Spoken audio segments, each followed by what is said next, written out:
অনেকেই জিম চলে যাচ্ছেন, জিম গিয়ে নানা রকমভাবে বডি বানিয়ে ফেলছেন।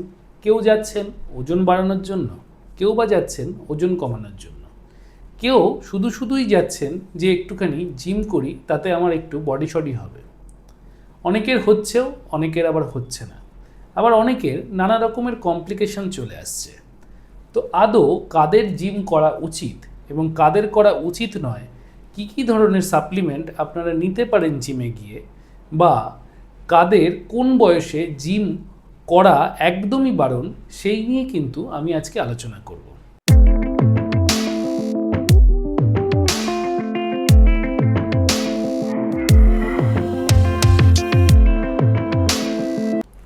নমস্কার, আমি ডক্টর চিন্ময়ানন্দনাথ। অনেক সময় দেখা যায় স্কুল লাইফে বিভিন্ন ছেলেরা যখন 14-15 বছর বয়স কি 16 বছর বয়স, তখন বড়দের দেখে বা দাদাদেরকে দেখে মনে করে যে আমার তো বয়স হলো, এবার আমি একটু জিমে ভর্তি হই। জিমে ভর্তি হয়ে মাসেল ফুলিয়ে নেব, মাসেল ফুলিয়ে নিলে আমি তাড়াতাড়ি মেয়ে পেয়ে যাব বা গার্লফ্রেন্ড পটিয়ে নিতে পারবো।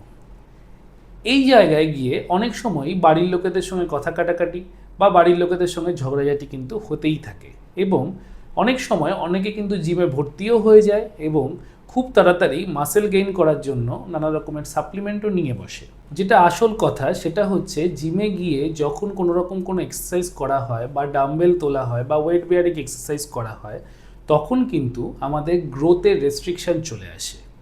তার মানে যে সমস্ত পেশেন্ট বা যে সমস্ত মানুষের বা বাচ্চাদের তখনও গ্রোথ শেষ হয়নি, মানে ছেলেদের ক্ষেত্রে সেটা 21 বছর বয়স পর্যন্ত এবং মহিলাদের ক্ষেত্রে কিন্তু সেটা 18 থেকে 19 বছর বয়স পর্যন্ত। তো 18, 19 বা 21 বছর বয়স পর্যন্ত যেহেতু আমাদের একটা ন্যাচারাল গ্রোথ তৈরি হয় বা গ্রোথ চলতে থাকে, তখন কিন্তু কোনোভাবেই জিমে যাওয়া উচিত নয়।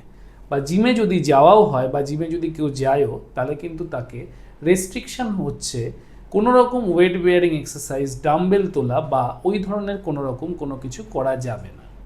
কি করা যেতে পারে? নর্মাল ক্যালোরি বার্নিং যে সমস্ত এক্সারসাইজ রয়েছে, সেই সমস্ত ক্যালোরি বার্নিং এক্সারসাইজ কিন্তু সে করতে পারে।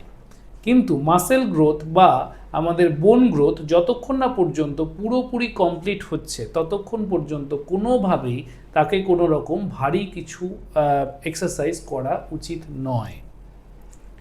এরপরে আমি আসছি যে কাদের তাহলে করা উচিত। মেইনলি যারা অ্যাডাল্ট এবং যাদের 21 বছর পার হয়ে গেছে, তাদের কিন্তু ন্যাচারাল গ্রোথ বন্ধ হয়ে গেছে। সুতরাং সেই সময় দাঁড়িয়ে যদি কেউ বডি ডেভেলপ করতে চায়, তাহলে তারা কিন্তু এক্সারসাইজ করতে পারে বা জিমে ভর্তি হতে পারে। কিন্তু জিমে ভর্তি হলে প্রত্যেকটা ইন্ডিভিজুয়াল বা প্রত্যেকটা পার্সন আলাদা, এবং প্রত্যেকটা পার্সনের জন্য কিন্তু এক্সারসাইজ প্রোটোকল বা এক্সারসাইজের যে মেনু থাকে, সেটাও কিন্তু আলাদা হওয়া উচিত।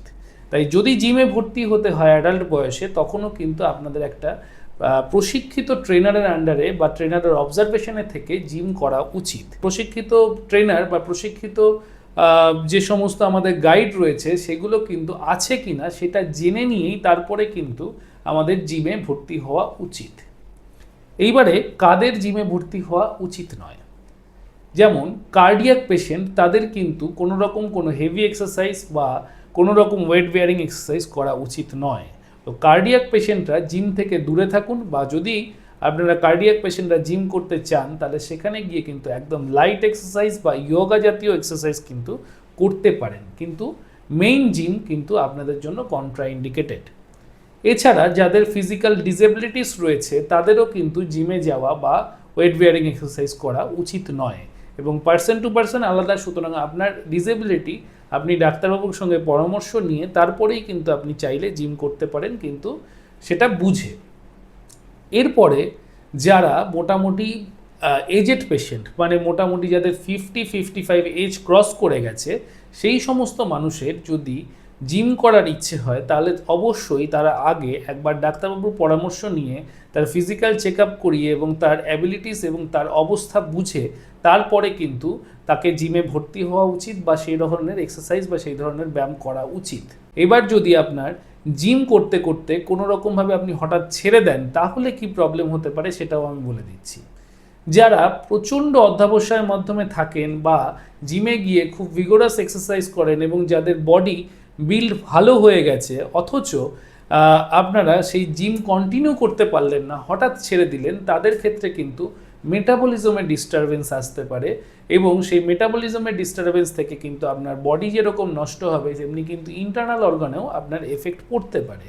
তাই যারা ভিগোরাস বডি এক্সারসাইজ করবেন বা ভিগোরাসলি বডি বানানোর চেষ্টা করবেন, তাদেরকে কিন্তু আমি আগে থেকেই বলে রাখি যে আপনি আগে ভেবে নিন যে আপনি রেগুলার বা আপনি নিয়মিত কিন্তু জিমটা কন্টিনিউ করতে পারবেন কিনা।